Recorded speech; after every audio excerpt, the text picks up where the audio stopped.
एक बार की बात है, एक लड़का जिसका नाम राम था, वह अपने आप से दुखी था क्योंकि उसने अपने जीवन में अब तक कुछ नहीं किया था।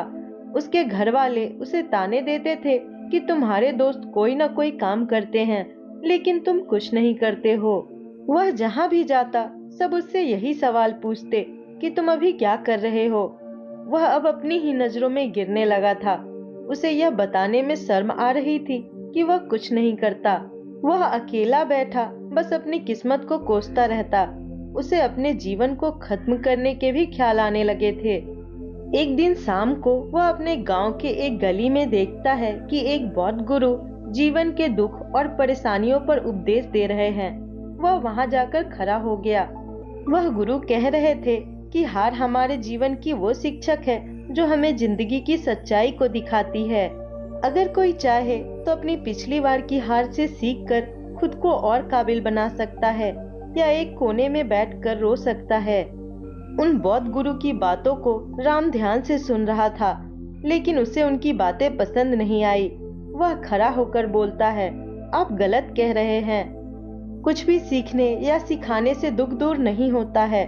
वह बौद्ध गुरु उससे पूछते हैं, तुम्हारा दुख क्या है? राम उन्हें अपनी सारी समस्या बताता है और उनसे पूछता है, क्या आपके पास मेरे दुखों का कोई समाधान है?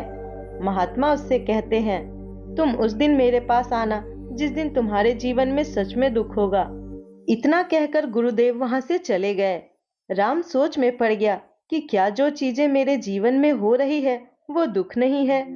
राम ने वहां से जाने के बाद एक व्यवसाय शुरू करने का सोचा, लेकिन उसमें उसे कुछ खास सफलता मिलती नहीं दिख रही थी। लेकिन उसके अपने सब खुश थे कि वह अब कोई काम तो कर रहा है। कुछ समय बाद उसके काम में उसने रफ्तार पकड़ी। उसे धीरे धीरे अपनी मेहनत के परिणाम दिखने लगे। कुछ ही समय में वह अब एक अच्छा व्यापारी बन गया। अब उसके पास ऐसे लोगों की कमी नहीं थी जो उसकी कद्र करते थे। उसके घर वाले भी उसकी तारीफ करते नहीं थकते थे। उसके पास अब दोस्तों की भी कमी नहीं थी।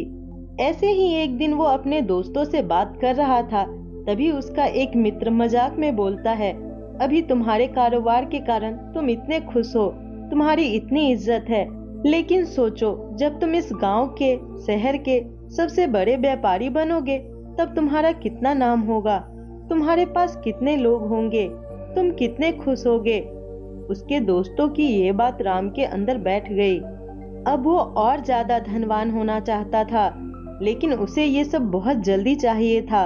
वह जरा सा भी समय बर्बाद नहीं करना चाहता था। इसी वजह से उसने गलत तरीके से व्यापार करना शुरू कर दिया। वह अपने सामान में मिलावट करने लगा। इससे उसके पास धन तो आ गया, लेकिन उसका सुकून छीन गया। वह अब पहले जैसा शांत नहीं रहा था। अब धीरे धीरे उसका काम बंद पड़ने लग गया। उसके ऊपर बहुत ज्यादा कर्ज हो गया था, लेकिन उसे चिंता नहीं थी क्योंकि उसने सारा कर्ज अपने दोस्तों से लिया था। उसे यकीन था कि जब भी मेरा बुरा वक्त आएगा तब मेरे मित्र या बाकी सब मेरे साथ रहेंगे, लेकिन ऐसा कुछ नहीं हुआ। जैसे ही उसका बुरा समय आया, सबसे पहले उसके मित्र उससे अपना धन मांगने लगे तथा उसे मारने की धमकी भी देने लगे। उसकी सारी संपत्ति खत्म हो चुकी थी। वह जीवन से हार चुका था, लेकिन तभी उसे उन बौद्ध गुरु की बात याद आई। वह सीधा उनके पास चला गया। उनको अपनी सारी समस्या बताने के बाद वह उनसे इसका हल पूछने लगा। महात्मा उससे फिर वही बात कहते हैं कि जब तुम्हारे जीवन में असली दुख होगा तब तुम मुझे बताना, मैं उसे हल कर दूंगा। इस बार राम उनसे गुस्से में पूछता है, क्या अभी जो मेरे साथ हो रहा है वह दुख नहीं है? तब महात्मा उससे पूछते हैं कि तुम मुझे पहले ये बताओ कि तुमने अपने दुख से क्या सीखा। राम उनसे बोलता है, जो लोग हमारे जीवन में सिर्फ हमारी सफलता और प्रगति को देखकर आते हैं, फिर चाहे वह कोई भी हो, हमें धोखा जरूर देंगे। वह सिर्फ अच्छे समय पर हमारे साथ रहेंगे और बुरे वक्त में हमारा साथ छोड़ देंगे। राम की आंखों में अब आंसू थे। गुरु उससे कहते हैं, अब तुम इस संसार को भली भांति जानते हो, और उसे धन से भरा एक मटका देते हैं और कहते हैं, यह धन लो और एक नया व्यवसाय शुरू करो। राम उस धन से एक छोटा सा कारोबार शुरू करता है। इस बार वह ईमानदारी से अपना काम करता है और कुछ ही समय में अपना काफी बड़ा नाम कर लेता है। लेकिन इस बार किसी और की बात सुनने की बजाय खुद की सोच का इस्तेमाल करता है।